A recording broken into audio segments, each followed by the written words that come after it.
The first sign was not fire in the skies or explosions in the atmosphere. It was silence. For a single hour, all satellites and communication networks went strangely quiet, as if the heavens themselves had pressed a finger to their lips. Humanity looked upward in confusion, wondering if this was a glitch or sabotage. Then slowly, the sky lit up. Above Earth's atmosphere, enormous vessels revealed themselves. They did not arrive in flames, nor did they move with the clumsy thrust of rockets. Instead, they slid into view like shadows made solid, sleek silhouettes outlined by the glow of distant sunlight. They did not number in the dozens or even hundreds. There were thousands, arrayed in a pattern too deliberate to be mistaken for coincidence. People in cities across the planet poured out of their homes, their workplaces, and their cars, staring upward as glowing arcs traced across the heavens. For many, the sight was beautiful. For others, it was terrifying. Politicians scrambled into emergency meetings, generals demanded confirmation, and scientists begged for data. The entire world held its breath, unsure if the next moment would bring destruction or wonder. It was neither. A voice, calm and measured, spoke in every language at once. Radios, televisions, phones, even emergency broadcast systems all synchronized with perfect clarity. "People of Earth," the voice said, "you have reached the threshold of notice. You are not alone in the universe. We are the conquered, and we come not in conquest, but in warning.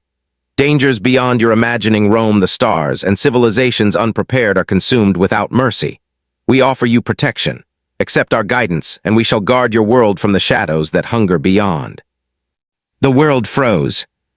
News networks replayed the message on endless loops. Crowds gathered around screens in every country, discussing, arguing, and questioning what it all meant. In the halls of power, debates erupted like wildfires. Could these beings be trusted? Was their promise of protection genuine, or a carefully polished way of demanding submission? In the United Nations chamber, the question was raised bluntly by a diplomat from South America. If they are offering protection, who exactly are they protecting us from? It was the first question humanity asked, and it would not be the last. The conquered answered soon after. Their emissaries were sent down to Earth, not soldiers in armor, but diplomats in flowing robes of alien silk. They appeared as tall, insect-like beings with multifaceted eyes and delicate, precise movements, like living sculptures of glass and steel. They introduced themselves as the Vayari, chosen speakers of the conquered. Standing on a platform in Geneva, one emissary addressed humanity directly. "You stand at a dangerous crossroad. Many civilizations have reached this point before you. Without aid, they fell to the raiders, the plagues, the endless machine swarms, and the tyrants that thrive on the weak. You are young, unready. You need guardianship or you will perish. With our protection, your world will endure." The words carried weight. For many leaders, the offer was tempting. To be safeguarded by civilizations older and wiser than Earth itself seemed like salvation. Yet there was unease. The price, though unspoken, was clear. Accepting protection would mean surrendering independence. In Washington, a general spoke behind closed doors. "They talk of shadows in the dark, but I hear chains in their words. They don't think we can stand on our own." In Beijing, a senior scientist remarked, "It is strange they call us unready. We have survived plagues, wars, and storms of our own making. How many trials have these conquered faced compared to us?" Around the world, ordinary people shared their own thoughts. Some feared what might come if Earth refused. Others laughed nervously, muttering that it sounded too much like a cosmic insurance salesman warning of invisible threats. But as humanity listened, studied, and weighed the words of the conquered, something unusual stirred beneath the fear. A stubborn kind of pride. Humanity had faced countless disasters before. They had clawed their way through famine, pestilence, and self-inflicted ruin. They had endured every trial thrown at them by nature and by themselves. And now, as the skies glittered with alien ships, humanity began to wonder if perhaps the universe was not as frightening as it was being painted. Perhaps the real danger was not the predators lurking beyond the stars, but the chains being offered in the name of safety. For the first time in history, the world was united by a single, simple question. If these beings truly wanted to protect Earth, then from who? The conquered did not leave the question unanswered for long.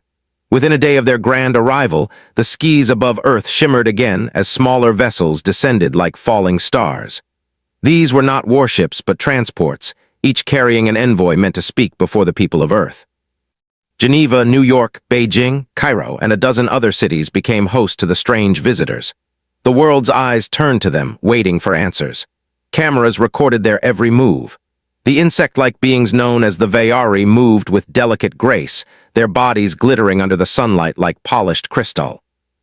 In Geneva's assembly hall, the lead envoy raised its slender arms, its voice carrying perfectly through the translators that rendered its alien tones into flawless human speech.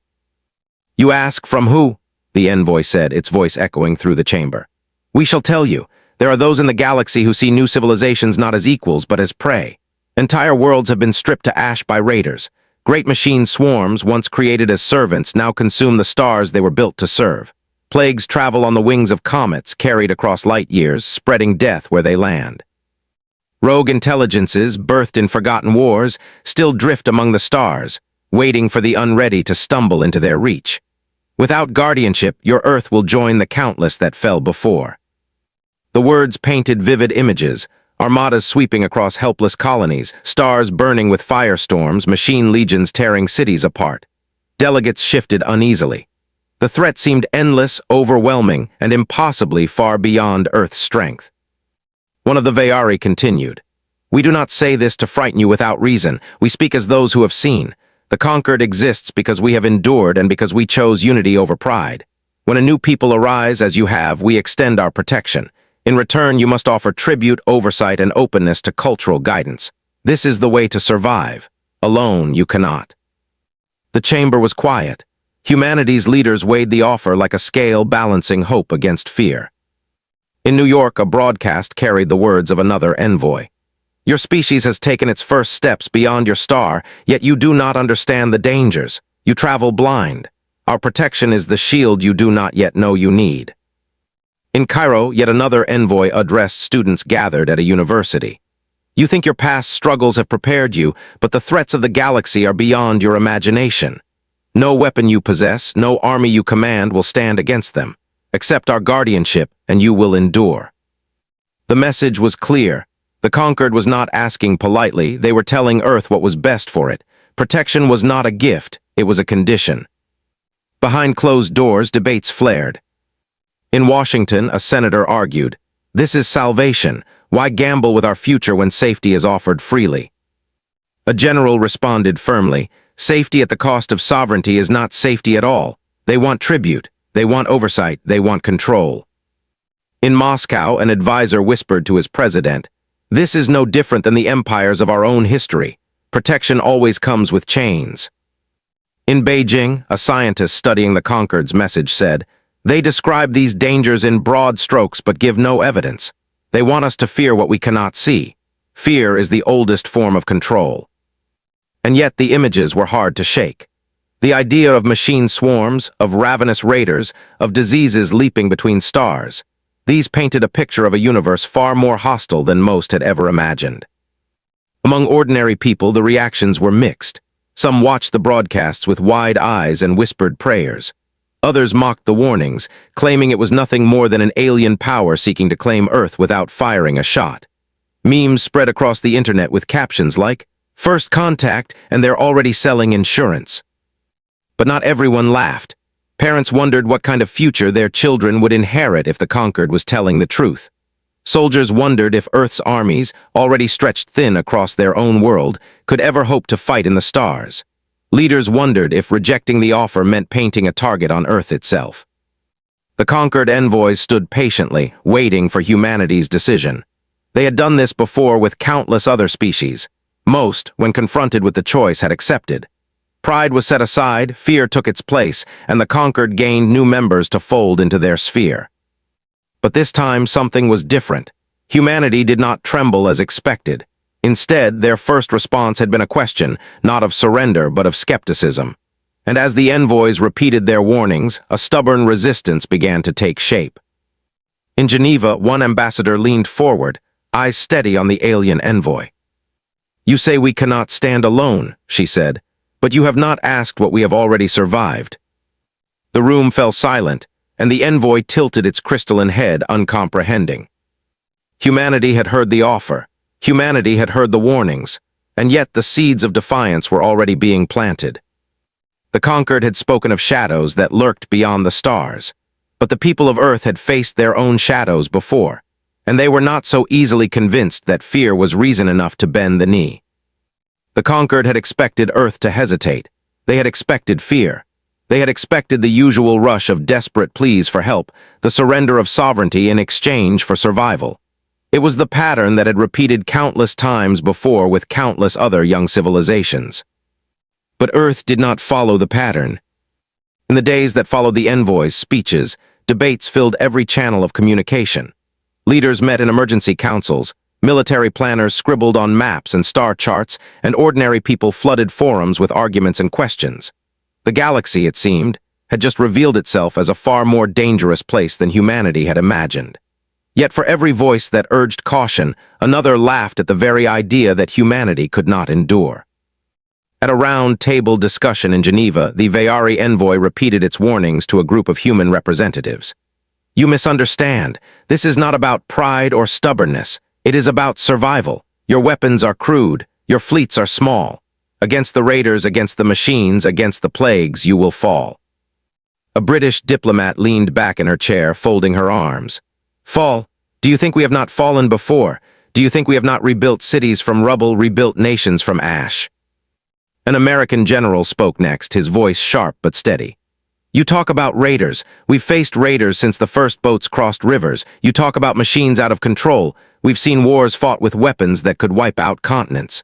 You warn us about plagues carried across the stars. Our history is written in blood and disease, and yet we are still here." The alien envoy tilted its crystalline head, the faint shimmer of its carapace catching the light. To its perspective, humans were speaking of primitive struggles, small disasters compared to the horrors of the galaxy. But the humans spoke with conviction, as if their hardships were proof of strength rather than fragility. Outside the halls of power, skepticism grew even louder. On the streets of Tokyo, a group of students held signs that read, "We've survived worse."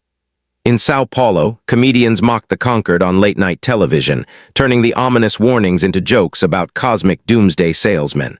On the internet, videos went viral comparing the conquered's offer to protection rackets of Earth's past. "Protection from what?" one young activist asked in a broadcast. "From dangers we haven't even seen, from threats we don't even understand, or from ourselves, so we never learn to stand on our own." The Vayari envoys pressed harder, attempting to instill the weight of their message. They displayed holographic images of destroyed worlds, barren landscapes, and fleets reduced to drifting wreckage. "This is what awaits you," they said again and again. But instead of fear, the images inspired something else: analysis. Human strategists leaned forward, studying every detail with intensity.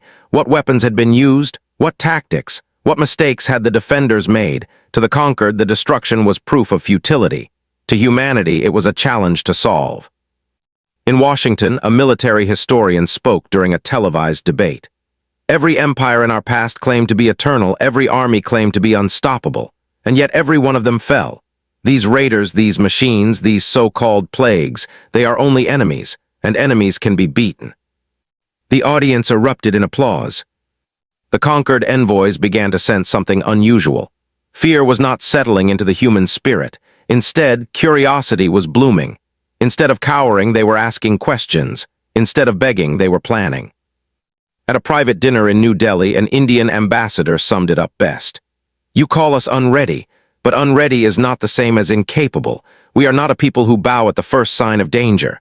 We are a people who test the danger, measure it, and then learn how to break it." The words spread quickly, repeated in headlines and broadcasts around the world. Not unready, not incapable. For the Vayari, it was disquieting. They had expected obedience. They had not expected defiance clothed in laughter. They had not expected humans to compare galactic horrors to their own history and dismiss them as familiar trials. And perhaps most unsettling of all, they had not expected that question to return, sharper than before. "If you offer us protection," humanity asked again, "then from who exactly?" The envoys hesitated, repeating their list of nameless dangers. But each time the question rang louder, spreading across Earth like a chorus. From who? From who? From who? The conquered had shown their shadows. Humanity had stared into them and found no reason to kneel. And in the hearts of billions, a realization began to form. Perhaps the galaxy was not a place to be feared. Perhaps it was a place to be challenged. The conquered had grown uneasy. The humans were not reacting as expected. Instead of bowing their heads in gratitude, they laughed. Instead of fearing the warnings, they dissected them like puzzles waiting to be solved. To the Vayari envoys, this was troubling. Pride could blind a young species, and the conquered believed Earth was blind indeed. So they chose another tactic. The humans would be shown the truth. Within a week, a message was delivered to Earth's leaders. You do not believe our words, you demand proof. Very well, we shall give you proof. Witness for yourselves the fate of the unprotected. In orbit above Earth, one of the massive conquered vessels shimmered, its surface alive with shifting patterns of light. A gateway opened, a controlled fold in space, allowing Earth's representatives to observe a world thousands of light years away. Diplomats, generals, and scientists were gathered in secure chambers across the globe, connected by the conquered's projection. Billions of civilians tuned in through carefully released broadcasts. Humanity would see what the conquered wanted them to see. Through the gateway, a colony world came into focus. It was not Earth's, but one belonging to another young species that had refused conquered guidance decades earlier. The planet was green and blue, dotted with small cities, but above it hung shadows, an approaching fleet. The conquered envoy's voice was solemn. The Karn horde, raiders who know nothing of building, only of burning. They come in swarms, devouring worlds and leaving ashes behind. You doubt our words. Watch, then, and learn. The human observers leaned forward, their eyes fixed on the unfolding scene.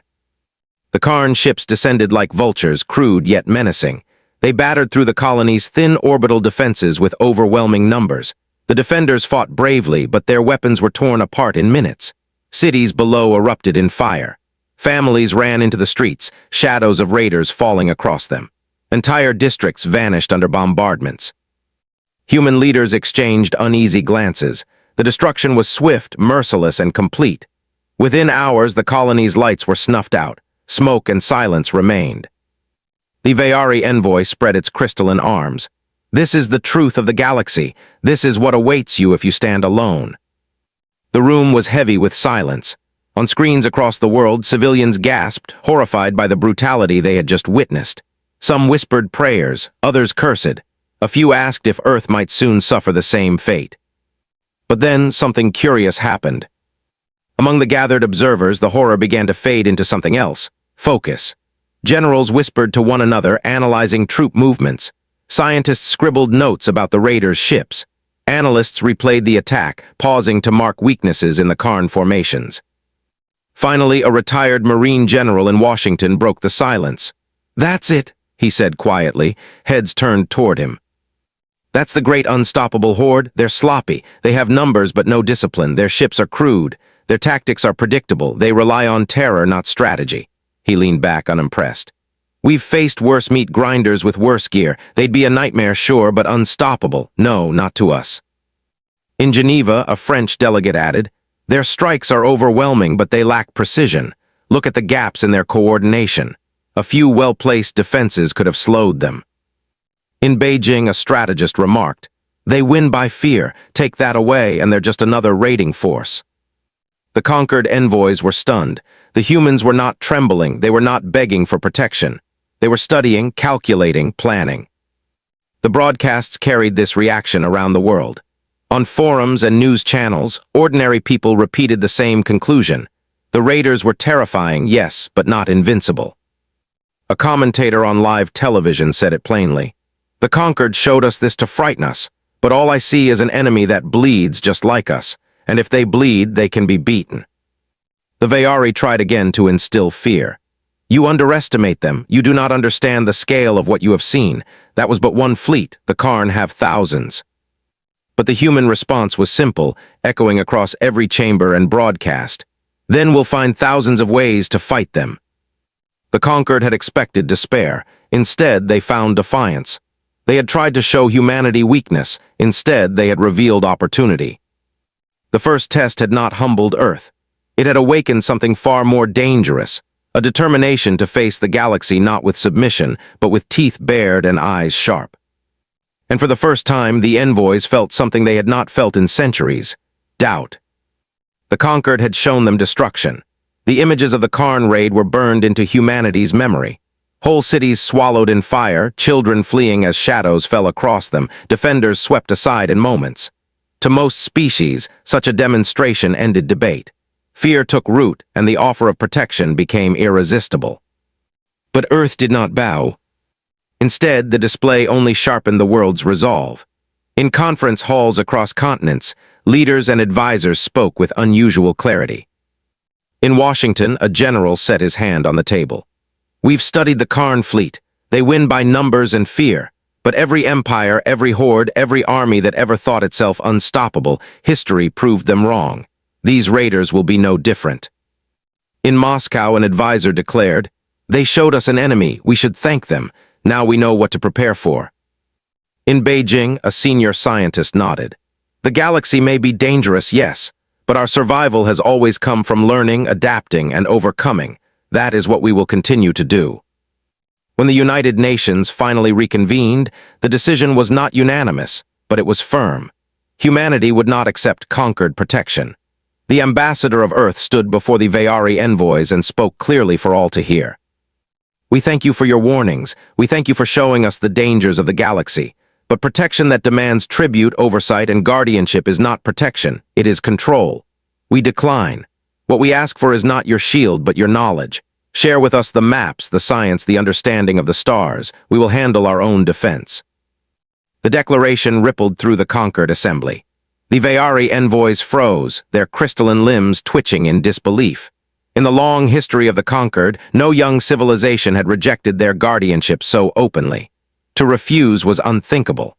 To demand knowledge instead of protection was almost insulting. "You do not understand," one envoy insisted, its voice sharp. "Without us, you will not last a single generation in the stars." The human ambassador's reply was calm, steady, and final. "We have lasted many generations already, against famine, against plagues, against wars that scarred our entire planet. We are still here, and we will still be here tomorrow, whether you believe it or not." The envoy's multifaceted eyes glittered with frustration, but humanity had spoken. Outside the chambers, the world erupted with energy. Headlines blared across networks. "Earth declines conquered protection." Protesters cheered in the streets, waving banners that read, "Not unready, not incapable."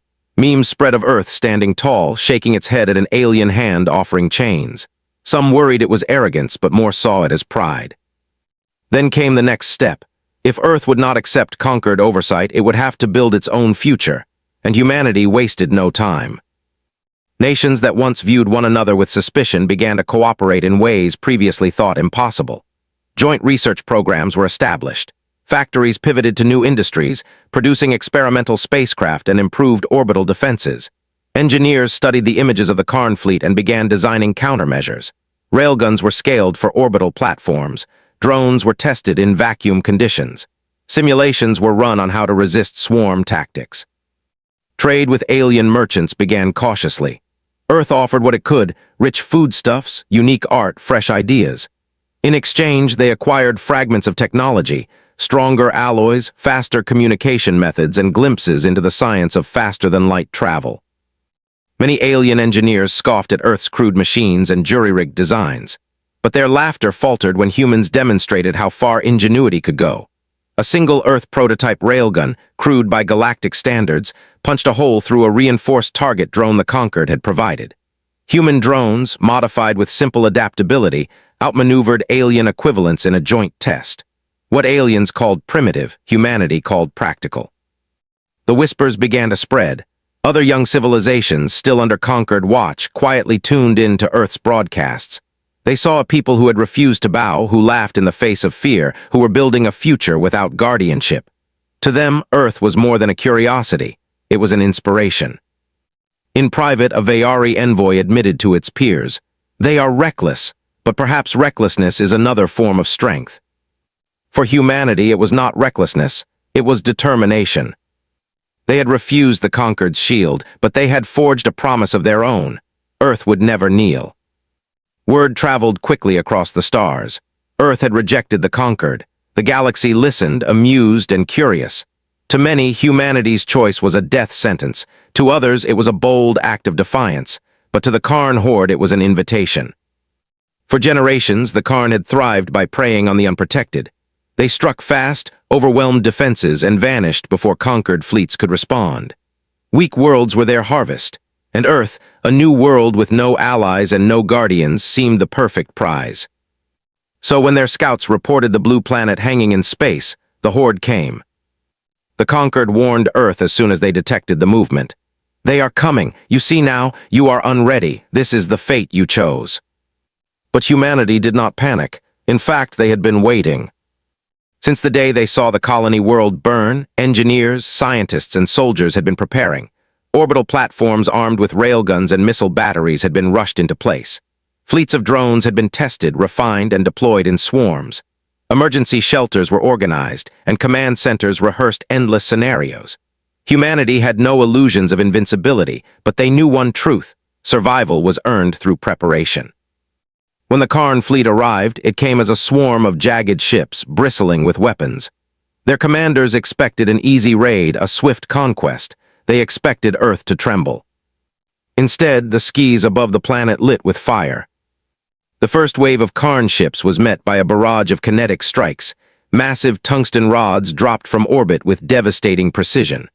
The raiders had no time to laugh, no time to gloat, before their vessels were torn apart by weapons they had never seen before. Railguns followed, slamming hypervelocity rounds into their formations. Drones swarmed in coordinated packs, overwhelming larger ships with agility and relentless fire. From Earth's surface, improvised launch platforms hurled missiles into the void. The raiders, who had counted on terror and chaos, found themselves on the receiving end. The battle was brutal, but not one-sided as the Karn had expected. For the first time in living memory, the Horde was forced to fight an enemy that did not cower. Humanity fought not like prey, but like predators who had been sharpening their teeth for this very moment. Inside command centers, generals issued orders with calm precision. Shift Battery 2 by 20 degrees, bring drones in for a flanking sweep, target their carriers, cut off their reinforcements. The Karn roared across their comms, confused and enraged. They had underestimated. They had thought Earth was another easy harvest, but everywhere they turned, human tactics adapted. In one corner of the battle, a squadron of Karn raiders descended toward Earth's surface, hopping to strike fear into civilians. They were met by a storm of surface-to-orbit fire, weapons hidden in plain sight across the continents. As their ships fell, civilians cheered from shelters. For the first time, humanity was united not by fear, but by defiance. Hours turned into a day. The Horde pressed harder, but Earth refused to break. By the end of the second day, the Karn were in retreat. Their swarm, once so fearsome, was shattered. Wreckage drifted in orbit, lit by the burning glow of re-entry. Humanity had held. Humanity had won. The victory was broadcast across conquered channels. The footage of Karn ships fleeing, their formations broken, spread across the galaxy. Civilizations who had once whispered that Earth was arrogant now stared in disbelief. No young species had ever stood against the Horde and lived. In Geneva, the human ambassador faced the Vayari envoy again. "You warned us. You told us we could not survive, and yet we are still here. We thank you for showing us our enemy, but we will protect ourselves." The envoy said nothing. Its crystalline body flickered with unreadable patterns. For once, the Vayari had no words. The galaxy had witnessed something unprecedented. A young world, unprotected, unshielded, had stared down one of its greatest predators and forced it to flee. For humanity, it was more than survival. It was a message. They were not prey. They never had been. The wreckage of the Karn fleet still drifted above Earth, glowing fragments of metal trailing fire as they fell through the atmosphere. Across the planet, people looked skyward and saw proof. Humanity had faced the galaxy's predators and survived. The news spread faster than light. Conquered relays carried the story to every corner of known space. At first, disbelief dominated the networks. The Karn Horde had been terrorizing worlds for centuries, striking wherever conquered fleets were slow to arrive. They were feared, hated, and regarded as unstoppable by those too small to resist. And yet Earth, a species barely out of its home system, had thrown them back. Civilizations across the galaxy argued over what this meant. Some claimed the conquered had secretly intervened, unwilling to admit their hand. Others whispered that perhaps the Karn had grown weaker. But when the truth could no longer be denied, the tone shifted. The galaxy was watching humanity with new eyes. In conquered chambers, the Vayari envoys gathered in urgent councils. Their multifaceted eyes glittered with unease. "It should not be possible," one said. "They lack the fleets, the resources, the experience." "Yet they won," another answered quietly. "Not with superior weapons, but with strategy, with adaptation. They saw weakness where others saw only terror. That is dangerous." Meanwhile, on Earth, pride swelled. Citizens filled streets with celebrations, waving flags not of nations but of humanity itself. For once, the world was united by more than fear. It was united by triumph. Families told their children, "Remember this day. We stood alone and we did not fall." Leaders who had once doubted found themselves swept along by the momentum. Cooperation between nations deepened. Research accelerated. Where before there had been suspicion and rivalry, now there was purpose. Humanity had tasted victory against the unknown, and it hungered for more. Other young civilizations, still bound under conquered guardianship, began sending quiet messages to Earth. Some were desperate, pleading for advice on how to resist their own oppressors. Others were cautious, seeking only to learn how Earth had stood without bowing. To them, humanity was more than an outlier, it was a beacon. In Geneva, one such message arrived from a distant world. "You refused their chains, you survived the horde, how? Teach us." The human ambassador smiled at the request. "We cannot fight your battles for you," she replied. "But we can show you what we've always known. Fear is not the same as defeat.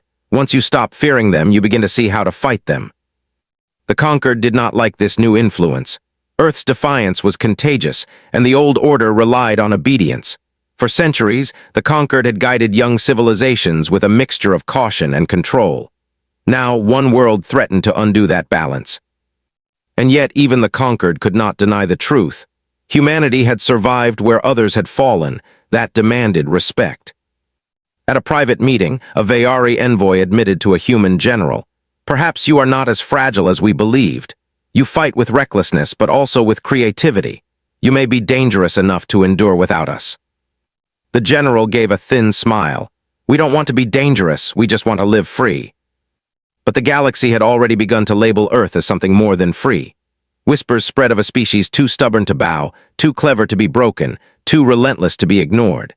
In taverns on distant stations, smugglers joked that if you wanted to fight one, you should hire a human. In conquered archives, quiet debates asked whether Earth might one day rival their oldest powers. For humanity, none of that mattered. They were not trying to become conquerors or leaders. They were trying only to survive on their own terms. Yet in doing so, they had changed the balance of perception across the stars. Back on Earth, as reconstruction teams cleared the last debris of the battle, people returned to their lives with heads held higher than before. The memory of fire and the skis lingered, but so too did the memory of victory. Humanity had earned respect, not because it asked for it, but because it refused to kneel. And across the galaxy, eyes that once looked at Earth with pity now watched with wary curiosity. For the first time, the conquered realized the question was no longer whether humanity could survive. The question was what humanity would do next. Years passed, the memory of the Karn raid never faded, but its meaning changed. For humanity, it became a symbol, not of fear, but of resilience. Every year, the anniversary of the battle was marked not with mourning, but with celebration. The day Earth had stood alone against the galaxy's predators and prevailed. In that time, humanity grew. Orbital shipyards ringed Earth and Mars, producing vessels far beyond what the planet had once imagined. Colonies began to take root on the Moon, on Mars, and in the asteroid belt. What once had seemed impossible became routine. Humanity had stepped into the stars not as a ward of the conquered, but as an equal, forging its path through determination and unity. The galaxy watched with fascination and unease. Where most young civilizations crept cautiously forward, shielded by conquered oversight, humanity surged ahead unafraid. Traders carried Earth's goods across systems, hearty foods that thrived in alien soils, music that stirred emotions even in non-human hearts, art that spoke of struggle and hope. In return, humanity bartered for knowledge, piecing together faster engines, sturdier hulls, and stronger defenses. Other young species whispered of Earth as a symbol. If humans could defy the conquered and survive, perhaps they could too. Quiet alliances began to form. Small exchanges of information, discreet promises of support. The seeds of change were spreading. The conquered could not ignore it. For centuries, they had maintained order by guiding, by protecting, by ensuring no young civilization rose too quickly. Yet Earth had shattered that pattern. And worse, Earth's example was inspiring others. So once again, the Veari came to Earth. Their ships descended in brilliance, not with the confidence of guardians, but with the hesitance of those who knew their place was no longer unquestioned. In Geneva, the same hall where the first offer had been made, the envoys stood once more before humanity's leaders. "You have grown," the lead envoy said, its crystalline body shimmering under the lights. "Your fleets expand, your colonies spread, you have resisted enemies and endured, yet the galaxy remains dangerous. The Karn will return. Other threats lie beyond what you know. We ask again, do you seek our protection?" The hall was silent for a moment. Cameras from across Earth and its colonies streamed the scene. Billions watched, waiting for the reply. Then the human ambassador rose. She was calm, composed, her voice carrying with steady confidence. "When you first came to us, you offered protection. You spoke of shadows and dangers beyond imagining. You warned us we could not survive alone. But we did. We faced the horde. We endured. We grew. Not because you shielded us, but because we chose to stand on our own feet." The envoy shifted uneasily, its wings clicking faintly. "And yet the galaxy is vast. You cannot face it all alone." The ambassador smiled. Behind her, a projection lit the chamber wall, images of Earth's new fleets, sleek warships leaving shipyards, colonies flourishing under domes, drones patrolling asteroid belts. Humanity's achievements filled the screen. "You're right," she said. "We cannot face the galaxy alone, but we are not alone anymore. We have allies, friends, trade partners.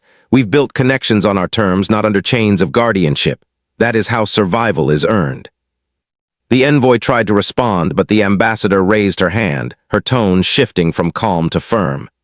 "You asked if we want your protection. The answer is no. We never did. But if you're worried, if the galaxy truly does fear what waits in the dark, then perhaps we can protect you." The words echoed through the chamber. Across Earth and its colonies, people erupted in cheers. Across the galaxy, civilizations tuned in and fell into stunned silence. The conquered, long the unquestioned guardians, had just been offered protection by the very species they once dismissed as helpless. The envoy lowered its gaze, the light of its body dimming. It did not answer. But the message had already been sent, not just to the conquered, but to every civilization listening. Humanity had claimed its place in the stars, not as prey, not as wards, but as equals. And for the first time, the galaxy truly understood. Humanity did not laugh because it was blind. Humanity laughed because it had seen danger before, had endured it, and would endure it again. The conquered had asked, "Do you want protection?" And humanity had given its final reply. "No, but we can protect you."